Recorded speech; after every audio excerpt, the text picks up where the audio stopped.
Hey everyone, good morning, good evening to the World Wide Web. Today I'm going to discuss about a very interesting topic, a patent which has been registered before the United States Patent Office.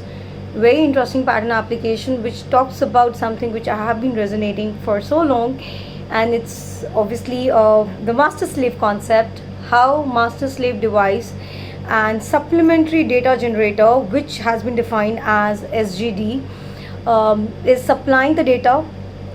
What is the supplementary data? What is the redundant information? What are the values which are put to this whole concept? And then there's a redundant channel usage, an analyzer, an interface through which the packet moves forward. And the redundant channel is basically error detection information for packet or supplementary data. So we as patent attorneys, we work on very exciting subjects, and each subject, as I have already stated, everywhere. Now in the online world, earlier it was more in the offline world, that every patenting project is a mini PhD. And one should appreciate the fact, whatever G's we are talking about right now, in the patenting world, when we talk about Internet of Things, in Internet of Things, even human being is a subject. And that's how we write the applications, and that's how the applications have been accepted on a global basis.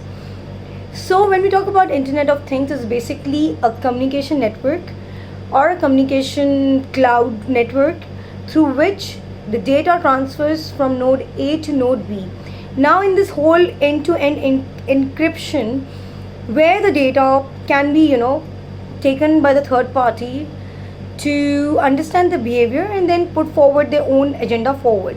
I think loads and loads and applications have been filed, and the need of the hour for everybody to survive in this Industry 4 era is to understand the interlinking process, understanding how to handle the data, how data privacy laws can be established at the ground level, first in the offline media and then in the online media, and definitely end of the day is the free will concept.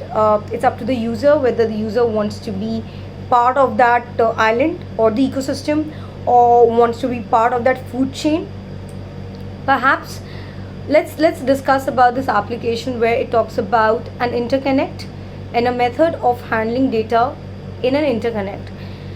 The best part of this application is the patent claims which have been granted is an interconnect. So the preamble itself is very limiting. An interconnect comprising blah blah blah, which I'm going to discuss if this video permits me to do so, because I want to discuss more of the pointers of what this patent application is going to do or going to solve. This mechanism of this innovation is going to provide efficient mechanism for transporting.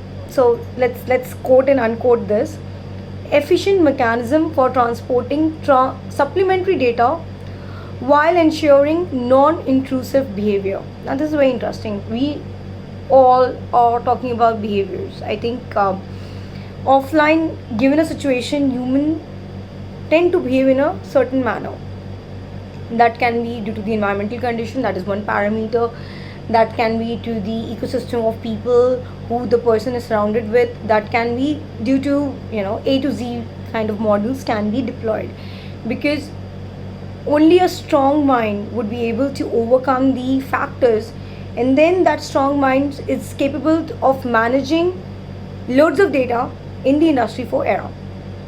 So the point here is, the innovation here talks about an interconnect, which is an efficient mechanism for transporting supplementary data to ensure non-intrusive behavior. So how this interconnect is working? The interconnect has routing circuitry providing a polarity of paths. I love this sentence of polarity of. I use it a lot in my patent drafting, especially when writing the detailed description part, that's the DD. And the routing control circuitry to use the polarity of paths to establish routes through the interconnect between the source devices and the destination devices coupled to the interconnect. So the coupling is here to enable the system data to be routed through the interconnect between the source devices and the destination devices.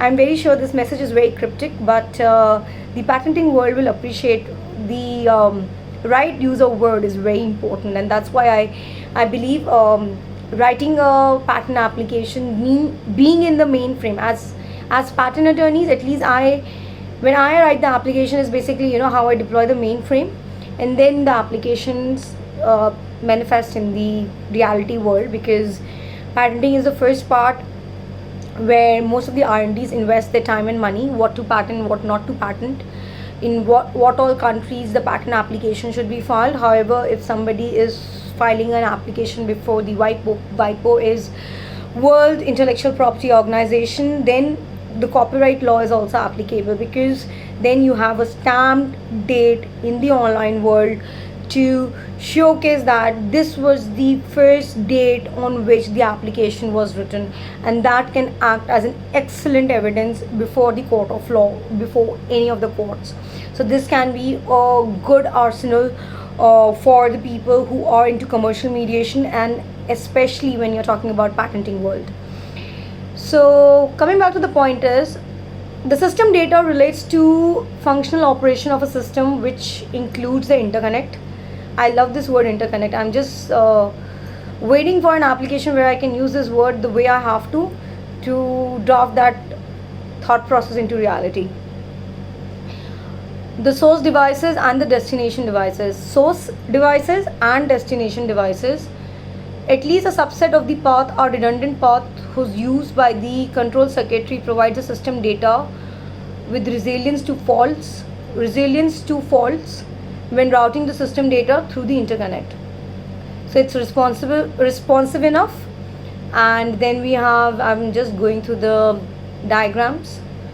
So master, then we have supplementary data generator. So the master device is coupled with the supplementary SGD, routing circuitry and routing control circuitry, including redundant paths. So the interconnect is deployed beautifully here. Then of course there's a source, then there's a switch, then there's a routing circuitry, and finally where you want to reach is the destination. I like the word behavior here, how the behavior is being utilized. So I'll be talking a little bit about the behavior. Okay, how it is operating is very simple. The supplementary data is sent to a channel which is required for detection of error information, if any. If there is no error information, it will again get to the point of an infinite loop, that is supplementary data. Output supplementary data in redundant channel. Interesting. Supplementary data transferred using redundant channel of path at timing when error detection information is not transmitted. So how to obviate error, slave master concept.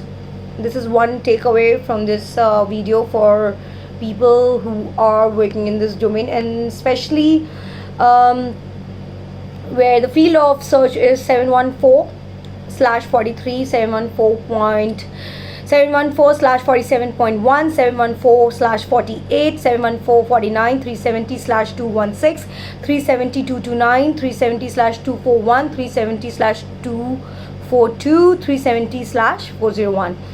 And another stuff which needs to be taken into account is H04L1/00, H04L15/00, G06F13/00Z. I think that's more than enough data right now. I have a minute more where I can talk about behavior. Okay. So I'm going to the example here. The techniques described herein enable the presence of the redundant path, allow the transport of supplementary data in a non-intrusive manner so that the behavior of the system, and in particular the way in which the system data is transported through the interconnect, is unaffected by the transportation of the supplementary data. I think this is a really good node.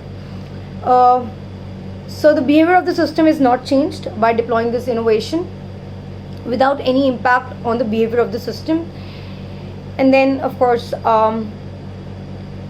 there's a code with minimum Hamming distance D can detect up to D-1 errors in a code world. That's what coders do. Thank you so much for watching out this video.